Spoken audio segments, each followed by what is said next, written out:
चल बेटा।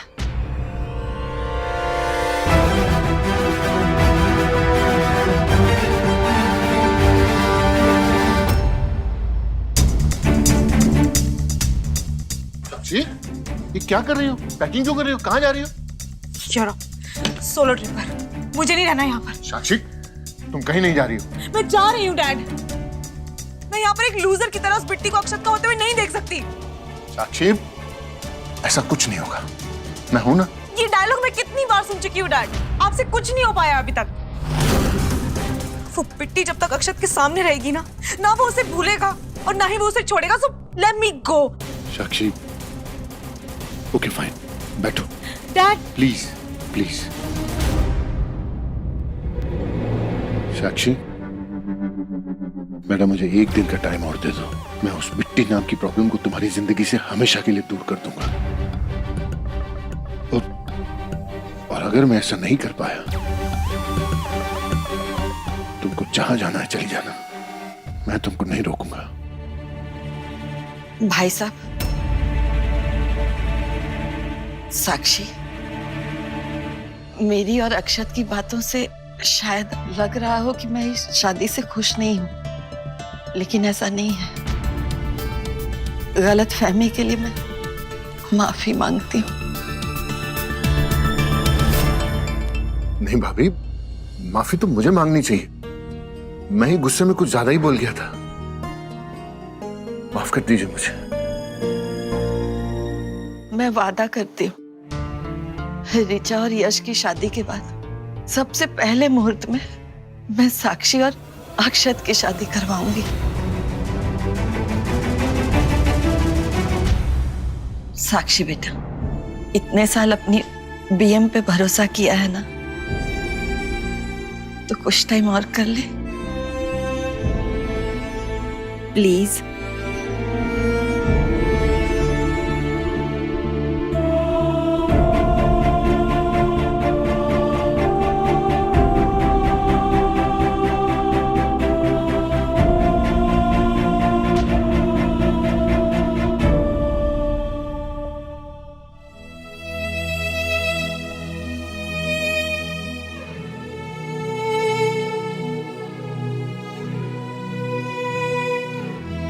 बिट्टी कैसी है?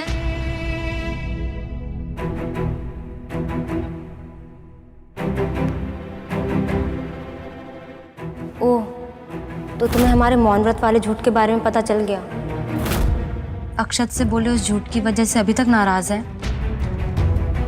सॉरी, वादा करते हैं आज के बाद कभी झूठ नहीं बोलेंगे। माफ कर दे।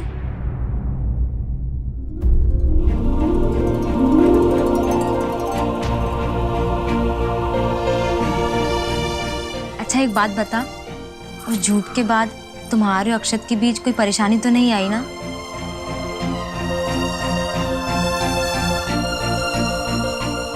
अच्छा हुआ गलतफहमियां दूर हो गई।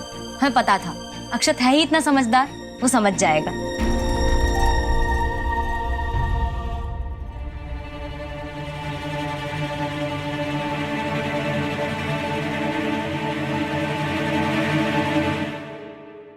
बिट्टी, जब कुछ हुआ ही नहीं, तुम्हारे और अक्षत के बीच सब ठीक है, तो फिर तुम्हारा मुंह क्यों उतरा हुआ है?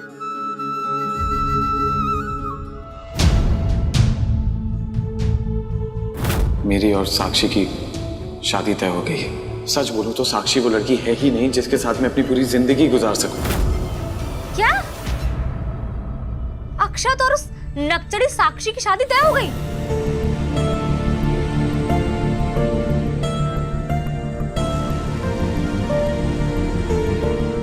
वहम है ये तुम्हारा। तुम अक्षत और साक्षी के बीच नहीं आ रही, जबकि वो साक्षी तुम्हारे और अक्षत के बीच में आ रही है। देख बिट्टी, अक्षत ने सच बोला है तुमसे। साक्षी उसके लायक ही नहीं है। अक्षत एक समझदार और सुलझा हुआ इंसान है। साक्षी उतनी ही जिद्दी और घमंडी लड़की है। शादी अभी तय हुई है, हुई तो नहीं है ना? और इस रिश्ते में अक्षत की मर्जी भी शामिल नहीं है। और हमें तो लगता है कि तुम दोनों एक दूसरे के लिए एकदम परफेक्ट हो। हमने अक्षत की आंखों में तुम्हारे लिए प्यार साफ देखा है और इस शादी से ना अक्षत खुश है, ना साक्षी खुश रह पाएगी, और ना तुम खुश रह पाओगी।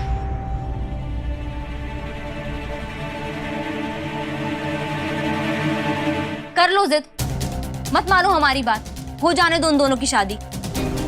बाद में पछताओगी, तब तुम्हें हमारी बात समझ आएगी।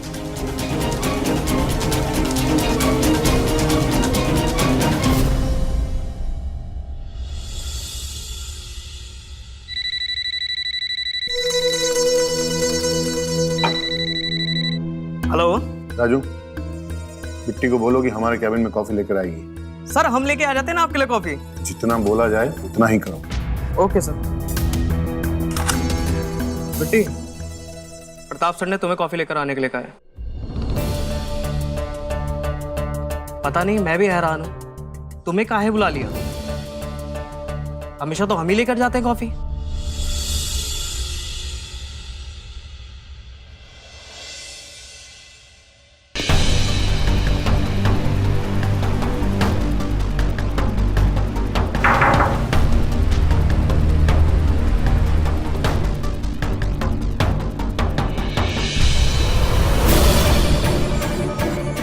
मेरी बेटी की जिंदगी में तो तुम बिना पूछे चली आई, अब मेरे कैबिन में आने की इजाजत मांग रही हो?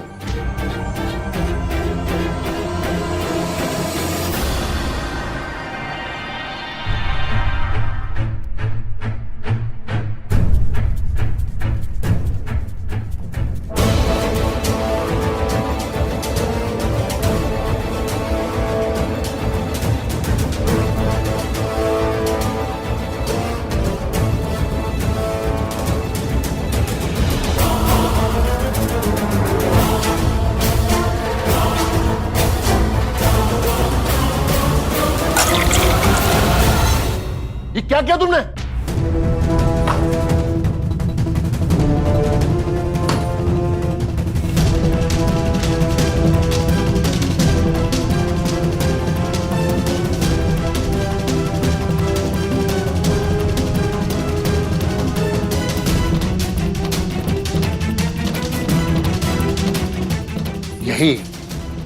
यही औकात है तुम्हारी,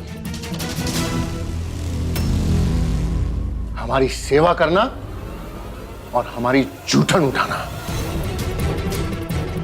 उसी हद में रहो।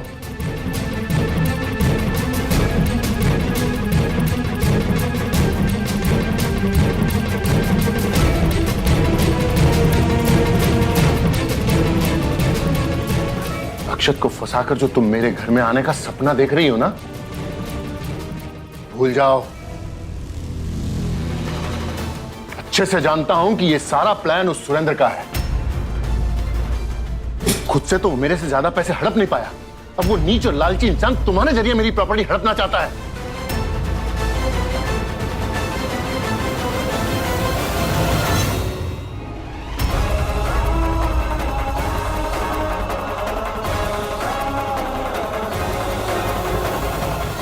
तुम मुझे डरा रही हो? मुझे डरा रही हो? मुंह में जुबान नहीं है और अपनी आंखों से मुझे धमकाना चाहती हो।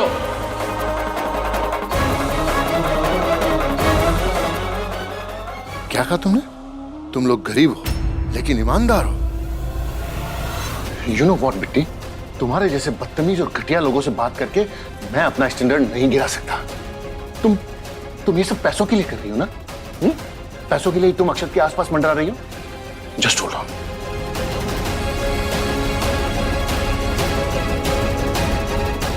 इसी के लिए कर रही हूं ना?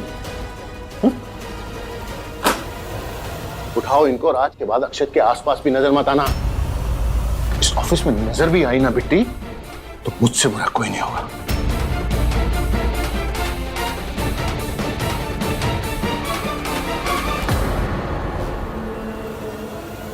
एक मिनट।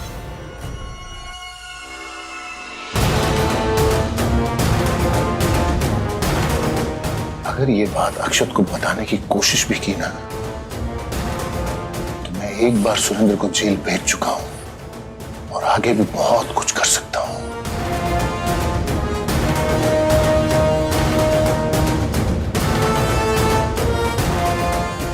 और यश का तो वो हाल करूंगा कि तुम सोच भी नहीं पाओगे। क्या है ना बिट्टी? मुझे मेरी बेटी के आगे किसी रिश्ते से कोई फर्क नहीं पड़ता। इसलिए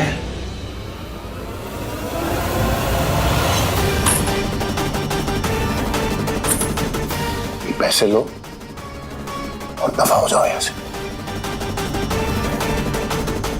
जस्ट गेट आउट।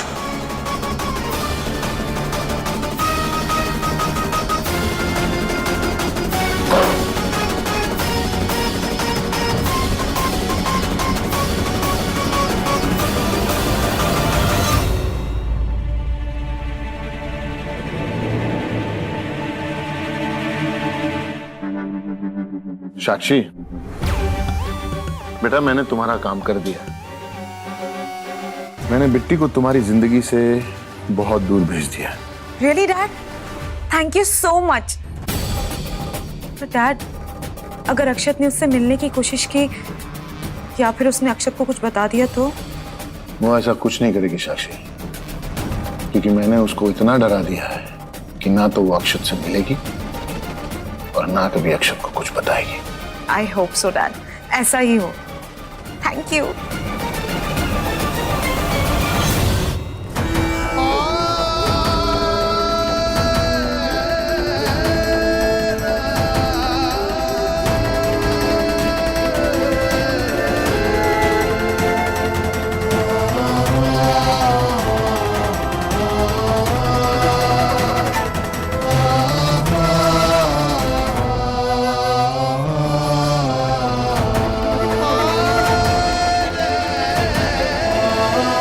तो क्या कहते हैं आप लोग, इनको नया शेफ बना दिया जाए? तो चलिए मिलते हैं हमारी हेड कुक मिस बिट्टी।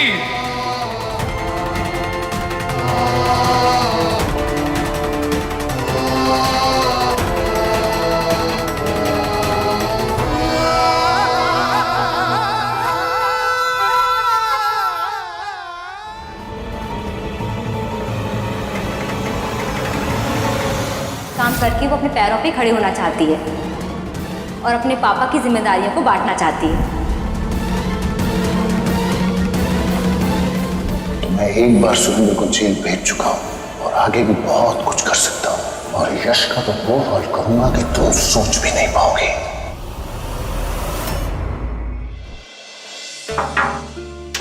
सर मैं कम इन? आओ राजू। सर ये एम्पायर ऑफ द मंथ का रिजल्ट है।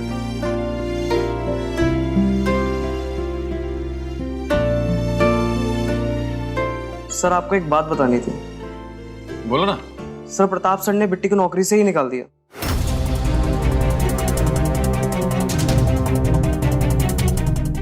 क्या? इस ऑफिस में नजर भी आई ना बिट्टी तो मुझसे बुरा कोई नहीं होगा।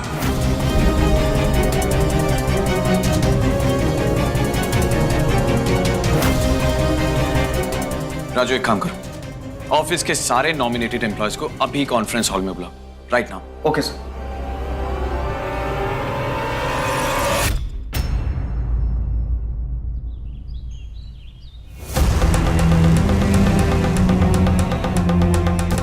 बिट्टी, क्या है ये सब? तुम मुझे बताए बिना ऑफिस से कैसे जा सकती हो बिट्टी? मुझे पता है कि प्रताप अंकल ने तुमसे क्या कहा है, तो प्लीज आओ मेरे साथ। बिट्टी मैंने कहा ना, चलो मेरे साथ।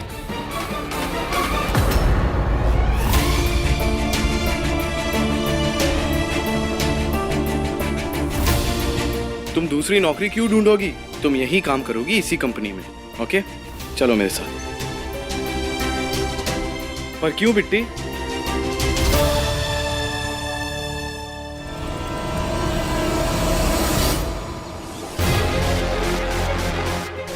तुम्हें डर लगता है? किससे? प्रताप अंकल से? बिट्टी तुम्हें प्रताप अंकल से डरने की कोई जरूरत नहीं है, वो कुछ नहीं कहेंगे, ट्रस्ट मी।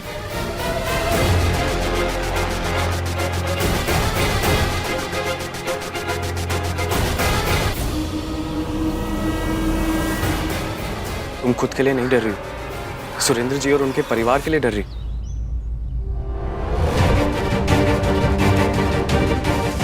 बिट्टी मेरी बात सुन।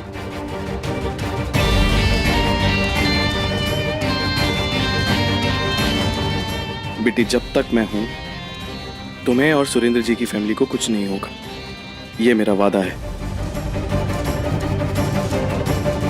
अब चलो, तुम्हें मेरी कसम।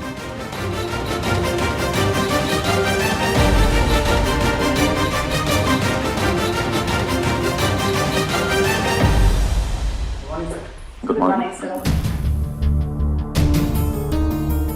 बेटी, तुम इस कैबिन में मेरा वेट करो, मैं भी आता हूं। डोंट वरी, डरो मत, मैं हूं ना।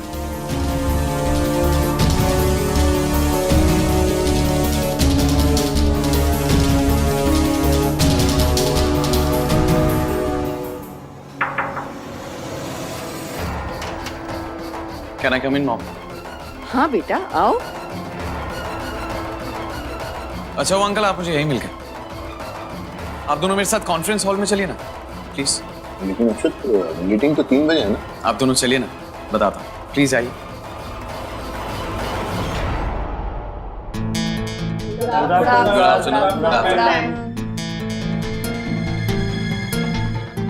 अब आप सब लोग ये सोच रहे होंगे कि मैंने अर्जेंटली इस कॉन्फ्रेंस रूम में आपको क्यों बुलाया। मैं आप सबको एक गुड न्यूज देना चाहता हूँ। कुछ ही दिनों में मेरी बहन ऋचा की शादी है। Thank you so much. अब जब आप सब लोग यहाँ आ चुके हैं और मैं आपको एक गुड न्यूज दे चुका हूँ, तो मैं एक और परंपरा को पूरा करना चाहता हूँ। कौन सी परंपरा सर?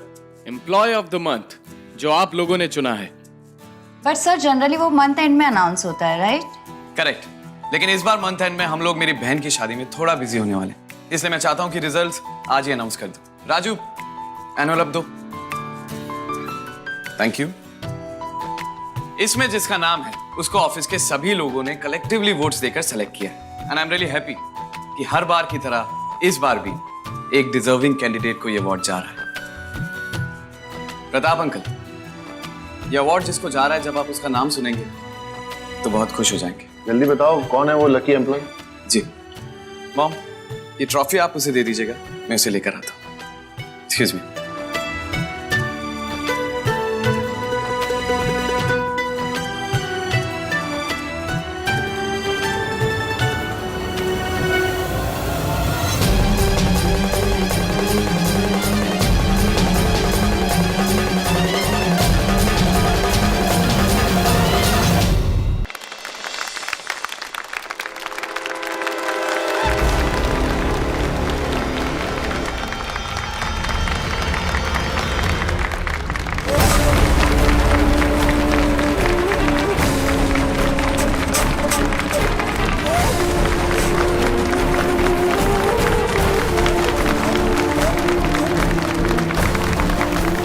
इस पूरे महीने बिट्टी ने हमें बहुत ही टेस्टी खाना खिलाया, इसीलिए आप सब लोगों ने इन्हें सबसे ज्यादा वोट्स देकर employee of the month select किया है। बिट्टी ने अपना काम पूरी मेहनत, लगन और ईमानदारी से किया है। Congratulations Bitti. Mom please. जब सारे एम्प्लॉइज ने तुम्हें सेलेक्ट किया है तो आई एम श्योर इसकी हकदार तुम हो।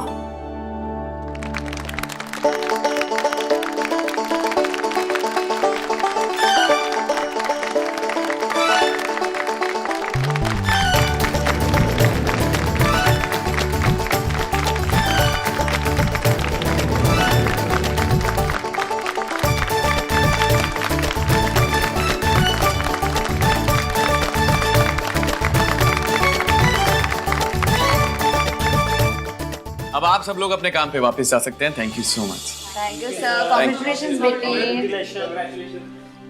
बेटी, तुम भी अपना काम करो जाके। अक्षत, मुझे और प्रताप अंकल को एक जरूरी काम से जाना है। ओके? जी मॉम। आइए भाई साहब।